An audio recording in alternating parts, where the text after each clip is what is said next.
Hello and good morning, listeners. Welcome back to Almus Market Mornings with Jayaram Krishnamurthy, your morning brew of financial market updates. The border tensions now see escalation as India responds to the terror attack by hitting at the terrorist infra in our neighboring nation. The statements from the Ministry of Defense mention that the actions have been focused and non escalatory in nature. The domestic markets might show some knee jerk reaction of the overnight development by the Indian army. On the global front, China's central bank and financial regulators announced they will be cutting the 7-day reverse repo rates by 10 basis points and will also lower the reserve requirement ratio by 50 basis points in their bid to shore up the growth in these uncertain times.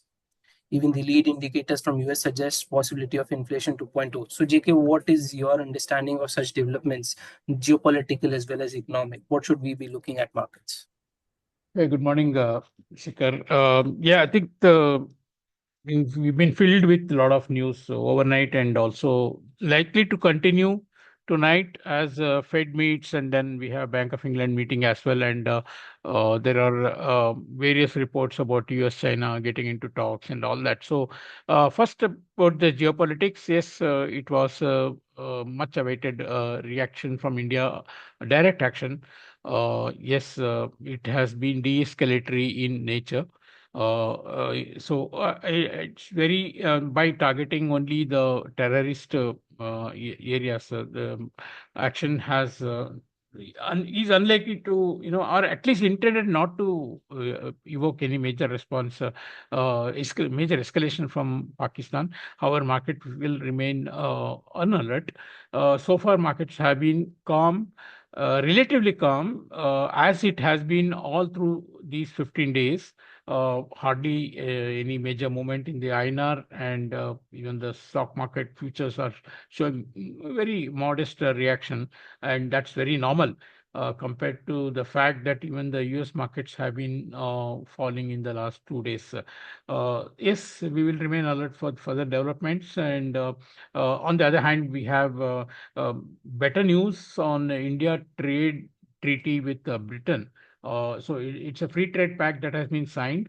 It's been, actually, I would say, come much earlier, even as both countries are facing with a trade war situation that's created after Trump imposed the reciprocal tariffs, and it's expected to improve the trade volume between the two countries, and a lot of easing on both sides. UK will facilitate movement of Indian professionals in Britain, more employment opportunities, and India will import more cheaper goods from UK as well.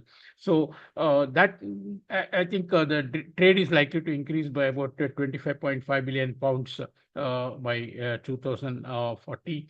The other news in the global market has been the Chinese negotiators possibly sitting with the US representative in Geneva this week for a high-level meeting on trade.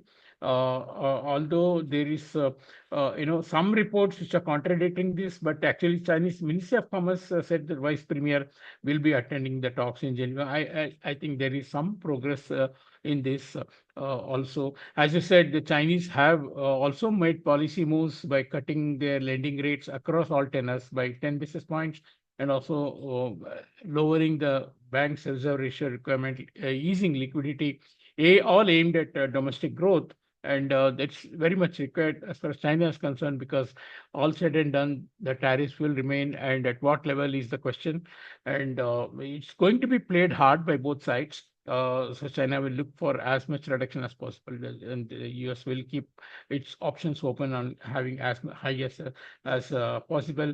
Uh, Trump also said that India has agreed to drop its high tariffs to almost nothing, and so he's quoting India as an example. And possibly a deal will be signed soon, with India as well. On the other news in the global markets, we have had the political news in Germany, where there was a confidence vote that the German conservative leader Merz faced, and there were in the first election within the parliament, he actually lost by getting only 310 votes, as against 325 he should have got. with some, of his supporters failing to back him. However, the market did not react much, and we could only see later that there was an immediate re-election, second election that was held where he comfortably won the majority. So it does appear that this election paves the way for Germany to get into the much planned actions on investments and other developmental activities, raising of money, issuance of German bonds. All these things will go ahead, and so that's a positive news as far as Europe is concerned. So that will be something that supports, or rather keeps the dollar on the negative side. As far as other currencies are concerned, they have been steady, awaiting the Fed meeting tonight. Now, Fed is in a big fix because they are looking at data which is indicating some slowdown in the economy, particularly on the employment and the manufacturing, definitely, but not fully reflecting what is likely to happen as the tariffs will take place, tariff talks will take place, and eventual level at which tariffs will remain will be known by the end of the 3-month period. So Fed will look for more data, in fact, before they decide on taking a stance on the rates. I think they will maintain a neutral position, possibly.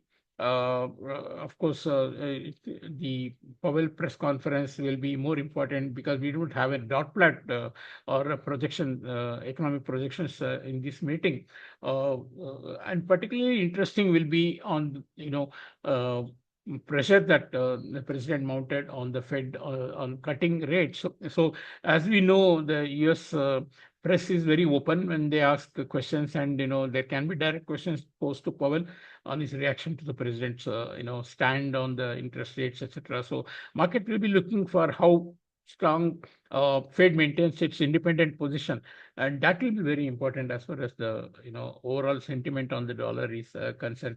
But yes, I think the uh, preference for selling dollars as an underlying trend is continuing. Euro unable to hold any foray below 1.13, looks like very soon it may start to make the next leg up. Although we might wait for the Fed meeting also, the Japanese yen also coming down to the base of 141, 146 range.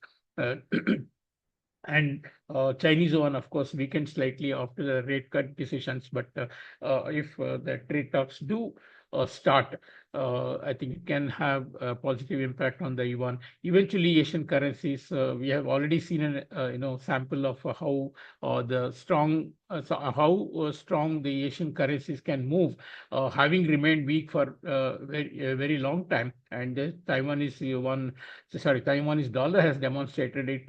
There are hints that Korean won could be the next also, and Indian rupee to some extent as well, because it's a high interest bearing currency, high yield currency, which can be targeted by selling other low yielders, so buy the INR against those currencies. So rupee, I think, unless we see any major escalation, as of now, no experts are pointing to that, but then have to keep some risk management, approach open in this regard. Therefore, until things settle down, rupee may not make any major gains. But at the same time, the weakness will also be very well contained. I think 84.20 to 84.70 is the range in which the INR will move, and barring any major surprises, either from geopolitics or from the Fed. So this should be what we should be looking forward to in the coming 24 hours at least. But medium term, I continue to believe that dollar will be weakened, and US assets are likely to face more selling pressure as the world looks to diversify its overweightage from US assets and the US dollar into other assets. Thank you. Okay, JK, that was really good. And yes, folks, while the focus now shift towards today's FOMC and what updates we get from the Fed, it is quite interesting to see how the macroeconomic factors continue to provide some sort of mixed signals. Although, as JK mentioned, the probability of uh, US dollar strength declining is slightly higher in the financial markets right now, and the sentiments are towards a sell-off for the dollar. On the domestic front, the domestic markets reaction by far has been relatively calm, and India UK trade treaty is likely to facilitate the increased trade between the two nations. So, overall, it looks relatively calmer on the markets front, but at the same time, any escalation, any trigger can further lead to weakening of the dollar rupee, weakening of the rupee. As of now, as JK mentioned, the range can be expected around 84.20 to 84.70 initially, but uh, it needs to be seen how escalation or any strength in rupee can be anticipated with such set of factors. China's policy action was currently aimed at growth and liquidity, while the trade-related discussions looks to be on the card by the kind of statements being received. So overall, things are moving a lot. We now have FOMC, BOE, and many other events to watch out for. So we'll keep updating you folks with the latest development. Till then, thank you so much for listening, and we'll come back again tomorrow. Thank you.